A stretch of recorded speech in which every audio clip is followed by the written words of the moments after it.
We just learned that the Biden regime set up a covert censorship unit inside the State Department, specifically designed to monitor, blacklist, and silence influencers and other independent voices who dared to share information the regime didn't approve of. In America. This had nothing to do with threats, terrorism, doxing, or crimes of any kind. This was an exercise of informal criminalizing of free speech that exposed left-wing narratives as false and lies. And what you'll find out is that this wasn't just political posturing. It was full-blown censorship straight out of a fascist handbook. Today, we're exposing how Biden's administration and the Democrat machine teamed up with big tech to silence you, monitor your free speech, and brand you as a threat for daring to question their narratives. From disinformation crackdowns to full-scale surveillance operations. We're laying it all out. It's shocking, it's real, and it's exactly what they never wanted you to know. Let's get into it. Hey guys, welcome back to the channel. Look, if you like our videos and you haven't already, become a subscriber to the channel. Hit that notification bell and smack the like button because it helps us get our message out to more people. All right. Ever stop to think how we've slid so far? Under Joe Biden's administration, the Democratic Party attempted to usher in a full-blown authoritarian censorship regime, weaponizing the term disinformation and deploying every tool of the federal government to crush dissent, silence opposition, and label any inconvenient fact as a dangerous threat. Now think about that. Let that sink in.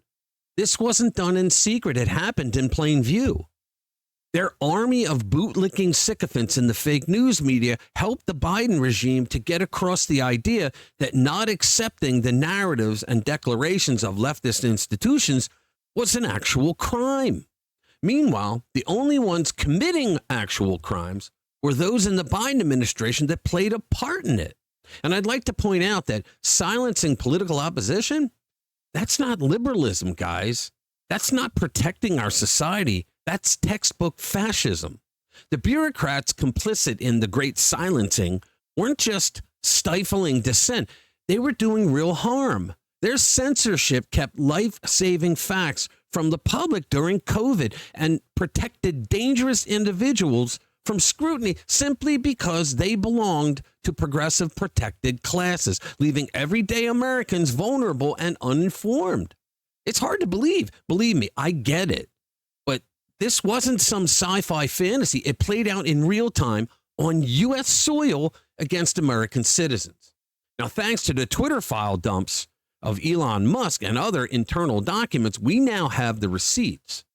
And they were damning. What you're about to hear should send a chill down your spine.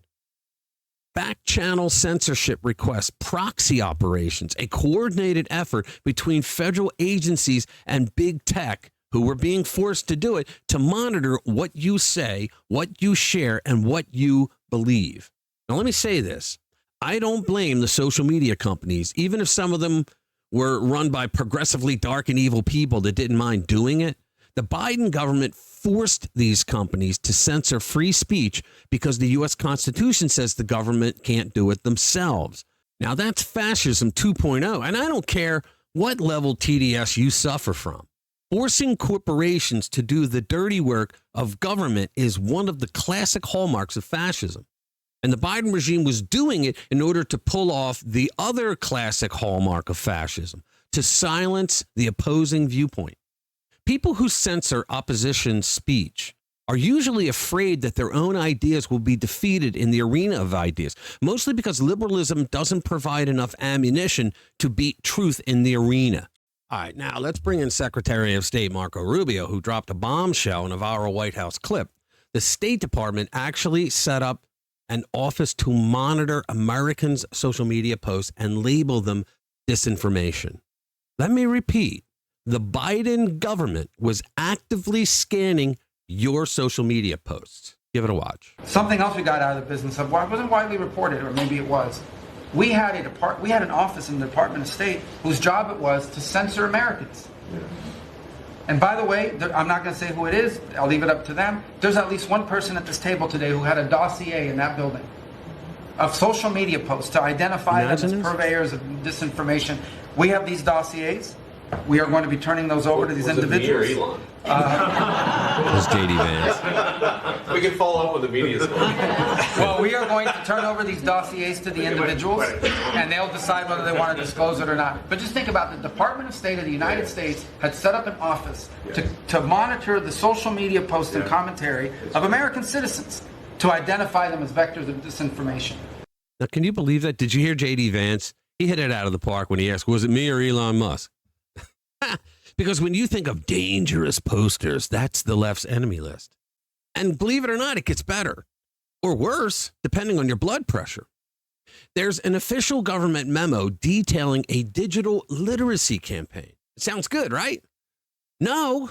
U.S. taxpayer dollars were funneled through shady NGOs, the Department of Homeland Security, the State Department, and even the Department of Education for evidence-based digital literacy programming. It's a mouthful.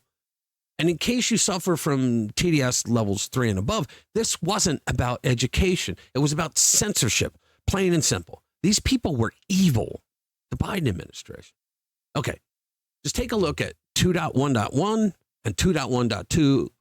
It reads like a censorship playbook disguised as curriculum. Now, you paid for that.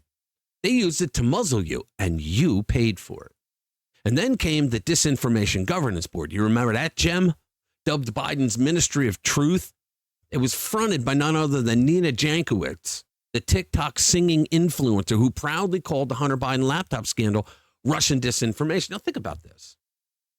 She put out American disinformation by labeling the Hunter laptop story Russian disinformation. She lied. You can't make this stuff up. If you remember, that was so insane or so Orwellian that public outrage shut it down almost immediately. But never forget that the Democrats thought it was a good idea. That should scare you. And don't let them tell you that this is some one-off blunder. This goes back to Obama. From Barack Obama's 2020 warnings about conservative misinformation to Joe Biden's branding of Trump supporters as national security threats. The Democrats have used the disinformation label like a cudgel to silence dissent and justify unconstitutional federal overreach. Fascists and communists always have to have a national emergency that is just so serious and so pressing that we have to suspend normal rules so that they can combat it. In this case, people talking about treatments for COVID or other things that they just didn't want to get out. In May 2024, the House Judiciary Committee and its select subcommittee on the weaponization of the federal government, they released an interim staff report titled The Censorship Industrial Complex, How Top Biden White House Officials Coerced Big Tech to Censor Americans. True information and critics of the Biden administration. After reviewing tens of thousands of emails and non-public documents between the Biden White House and Big Tech, the committee's report reveals how Big Tech changed their content moderation policies because of the Biden White House. The Biden White House's censorship targeted true information, satire, and other content that did not violate the platform's policies. The Biden White House's censorship campaign had a chilling effect on other speech. The Biden White House had leverage because the companies had other policy concerns involving the Biden administration. That's what they always do, the communists. They try to find something that they could use to pick on the company and say, well, you know what? We can make that all go away if you do this for us. That's what they did. This is like a commie movie, for goodness sake. The Biden White House pushed censorship of books, not just social media. And the Democrats are the ones claiming the Republicans are the ones banning books, when all they were doing was saying, look, books about sexual deviancy have no place in grade school libraries. Now enter Elon Musk, because when he bought Twitter, everything changed. God bless him. He gave us back free speech and truth. Suddenly we saw the Twitter file dumps. Remember those?